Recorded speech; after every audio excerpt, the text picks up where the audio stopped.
Victor paused, took a deep breath, and delivered the final verdict to his wife. "From this moment on, our intimacy is over, permanently. Even if you leave him tomorrow, I will never share a bed with you again. The joint accounts are closed, so you'd best find a job or get your lover to pay your bills. And if he won't, I'm sure your talents will be highly valued at a brothel."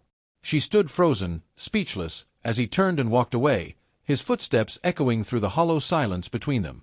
Betrayal does not announce itself.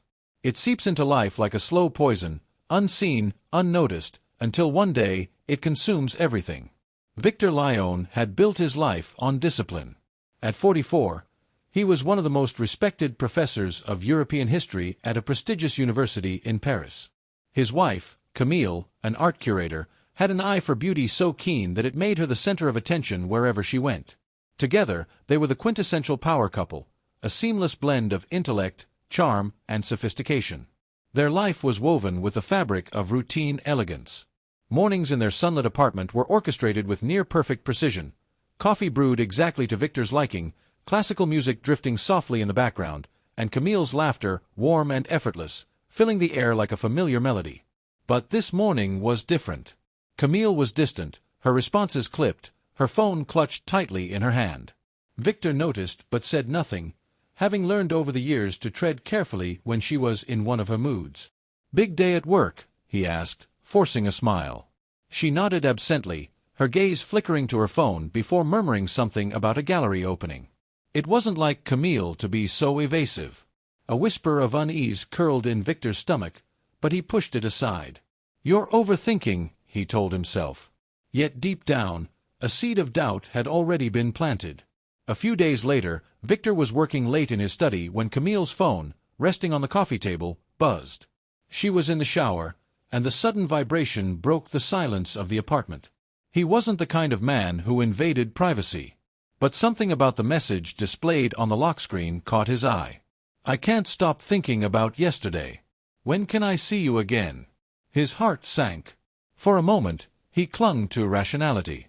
Perhaps it was an overly enthusiastic colleague or an old friend. But as Camille emerged from the bathroom, wrapped in a towel, smiling as if nothing had happened, Victor's instincts whispered otherwise. He tried to brush it off, but his mind refused to let go. And once the seed of doubt is planted, it demands to be watered. Victor began noticing things he had previously overlooked. Camille's late nights, once rare, were now routine, always explained by sudden work commitments or last-minute events. Her phone habits had changed. She kept it close, turned it face down, carried it with her everywhere. Her appearance, always elegant, now carried a different kind of intention. A new perfume. A careful selection of daring outfits. A confidence that seemed fueled by something, or someone, else. One evening, he brought up her gallery events. "It must be exciting to work with so many brilliant artists," he mused. She smiled, but the warmth didn't reach her eyes.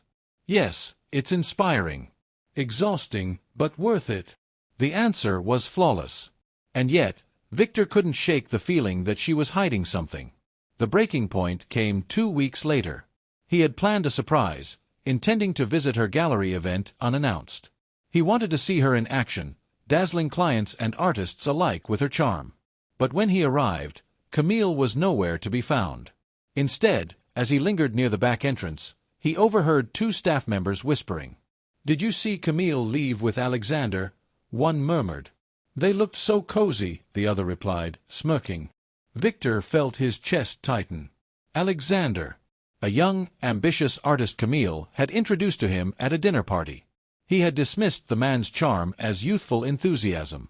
Now, the pieces were falling into place. Instead of confronting her, Victor left quietly. He drove aimlessly through the streets of Paris, the city's beauty now tainted by the storm raging inside him. The trust on which he had built his marriage was crumbling beneath him. He needed more than rumors, more than whispers. His academic training had taught him the value of evidence. So he applied the same meticulous precision to his unraveling marriage as he did to his research. With the help of a tech-savvy colleague, he cloned Camille's phone. Every message, every email, every call was now accessible to him. Then, he installed discreet cameras in their apartment, linked to a private server only he could access. He didn't want to spy, but he needed to know. And soon he did. The texts between Camille and Alexander left no room for misinterpretation. Explicit, passionate, filled with promises and declarations that made Victor's stomach churn. Worse, she had dipped into their shared savings to shower Alexander with extravagant dinners and lavish gifts.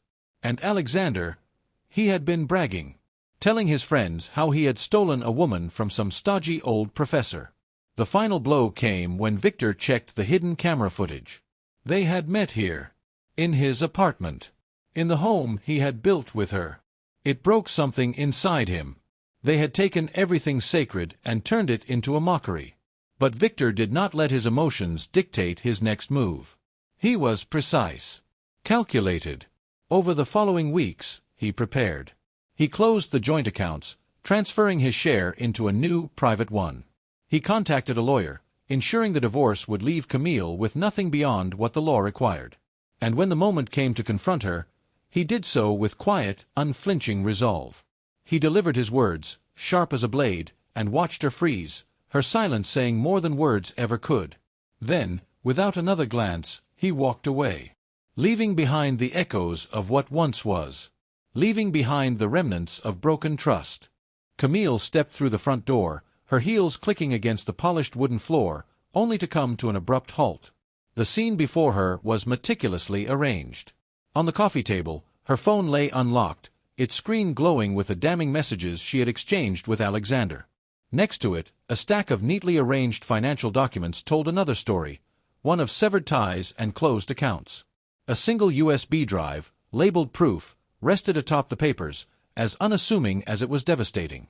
Her breath caught in her throat as her gaze lifted to Victor. He stood in the center of the room, calm but unyielding, his eyes dark pools of unreadable emotion.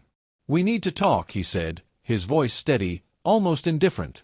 Camille's eyes darted back to the evidence before her. The color drained from her face. She opened her mouth to speak, to deny, to explain, but no words came. Victor took a deep breath, his expression devoid of the tenderness that once softened his features. "From this moment on, our intimacy is over. Permanently." Camille stood motionless. Her composure, so carefully maintained, faltered under the weight of his words. "Victor, what is this?" she finally asked, her voice a whisper. "This," he said, his tone cutting and precise, "is what you've turned our marriage into, a collection of lies and deceit." He gestured toward the couch. "Sit." She hesitated before sinking onto the cushions, her posture rigid. Silence stretched between them, suffocating and thick. Victor picked up the USB drive and inserted it into his laptop. The screen flickered to life, and a video began to play. Camille barely had time to process what she was seeing before the realization hit her like a slap. Their apartment. Their bed. Her and Alexander. A strangled gasp escaped her lips, her hand flying to her mouth. You've been spying on me," she stammered. Victor let out a bitter laugh, cold and sharp. "Spying?" he echoed. "No, Camille. I was gathering the truth." "Truth? Something you've been hiding for months." His voice remained calm, but each word sliced through the space between them like a blade. He began to pace, the controlled intensity of his movements betraying the storm within. "Even if you leave him tomorrow, I will never share a bed with you again." Tears welled in Camille's eyes. "Victor, please." "Don't bother," he interrupted, his tone final, void of patience. "I've already closed the joint accounts. You'd better find a job or convince your lover to pay your bills. And if he won't," he added, a cruel smirk ghosting his lips, "I'm sure your talents will be highly valued at a brothel." Her face flushed with humiliation, her mask of poise crumbling. "How can you say that to me?" she whispered, her voice trembling. Victor stepped closer, his gaze locked onto hers. When he spoke, his voice was low, deliberate. "How could you do this to me? To us?" A single tear slipped down Camille's cheek, but Victor felt nothing, not pity, not regret. He reached into a drawer and pulled out a thick envelope. "These are divorce papers," he said, setting them before her. "You'll notice I've been generous. More than you deserve.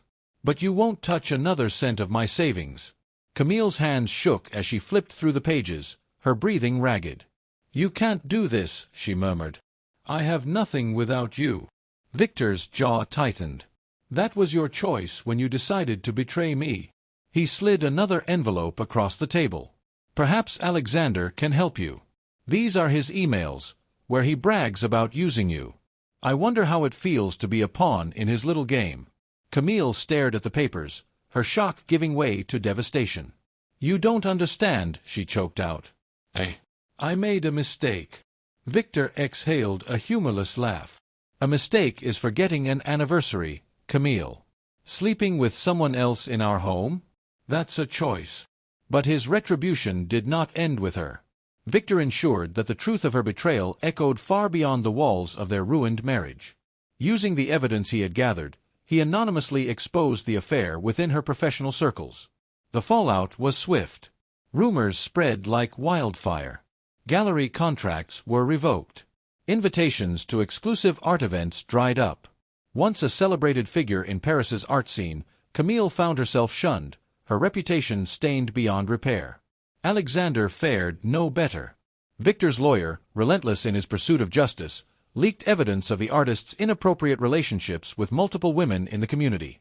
His career, once on the rise, collapsed under the weight of scandal. The art world, once eager to celebrate him, turned its back. His name faded from conversation, his work dismissed, his future erased. Weeks later, as Victor settled into the quiet rhythm of his new life, an envelope arrived in the mail. The handwriting was familiar. Camille. Against his better judgment, he opened it. The letter was filled with apologies and regret. She admitted that Alexander had manipulated her, using her for her connections and money. She confessed that she had been blinded by his charm, foolish enough to believe in something that had never been real. I don't expect you to take me back, she wrote, but I needed you to know the truth. I see now that I lost the one person who truly cared for me. I'm sorry, Victor. Victor read the letter twice, his emotions tangled in a silent war. Then, with steady hands, he folded it back into the envelope and set it aside. And for the first time in months, he felt something unexpected. Closure. Letting go, he realized, was not about revenge. It was not about punishment. It was about freeing himself from the weight of betrayal. The divorce was finalized. Camille became nothing more than a distant chapter, a lesson learned in the harshest way. Victor moved into a new apartment overlooking the Seine, where the water shimmered like scattered diamonds under the city lights. He immersed himself in his work, finding solace among his students and colleagues. Slowly, he rebuilt his life, surrounding himself with those who valued and respected him. One evening, at a university gala, he struck up a conversation with Sophie Dubois, a fellow professor. Her warmth and wit reminded him that not all connections were destined for heartbreak. For the first time in a long while, he felt a spark of something new. Standing on his balcony that night, a glass of wine in hand, Victor gazed out at the city that had witnessed his ruin and his rebirth. The pain of Camille's betrayal had faded, replaced by something far greater. Peace. Betrayal, he had learned, might shatter trust. But it also reveals strengths you never knew you had. Sometimes, losing someone is the greatest gift they can give you. Raising his glass to the night sky, Victor allowed himself a small smile. To new beginnings.